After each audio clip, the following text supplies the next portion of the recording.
Data is so important in the D&I space, because it's the evidence of maybe what's going wrong, where the gaps are, and then it's the way of tracking progress. So data can be very difficult in the D&I space, because it's often very personal data. So generally we know somebody's gender, we know their age, we might know their nationality, but otherwise all the other data around ethnicity, disability, sexual orientation, socioeconomic background, that all has to be volunteered by the employee. So the regulator, they haven't come out and actually said this, but they're on their way to, I'm sure. You need to get your data in place. You need to start collecting. We're expecting, at any point soon to be required to report on our ethnicity pay gap. Well, you can't be sure you're reporting a really reliable number if you haven't got your employees declaring their ethnicity. So that focus on getting employees to share their data, which is a really difficult job, takes a long time, takes a lot of communication to explain that you're going to treat it as highly confidential. It's going to be stored, very securely. It'll never be used on an individual basis, only ever in aggregate. Your manager can't see it. Nobody in the organisation can see it, apart from maybe a couple of people in the data analytics team in HR.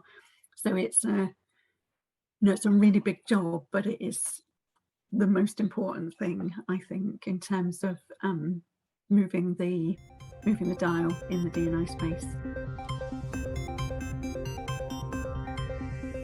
So in terms of qualitative data, it's equally challenging, I guess, as quantitative in terms of collecting it. It's also perhaps a little bit more subjective in terms of how do you measure how people feel, how do they feel included? Do you think you get the opportunities to progress in your organisation? That sort of feedback can be very helpful, and the two types of data can give you a fuller picture. So using surveys to ask people how they feel of course, when it comes to those kind of questions, you can ask on an anonymous basis, but you can ask them their grade, or what sort of level of seniority they are, and then see whether their sense of belonging and feeling welcome, feeling able to progress, and feeling like the industry is a home for them is really insightful. And for sure, in my career in D&I, that kind of feedback, that sort of lived experience, has been the catalyst to a number of really powerful initiatives, particularly around inclusion.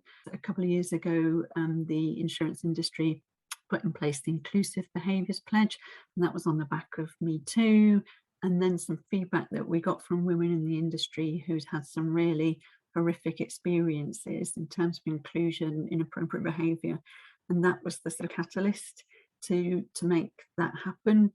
And that wouldn't have come through, I guess, in hard data. Recently, the Financial Services Skills Commission released a sort of template for inclusion survey questions. It's online.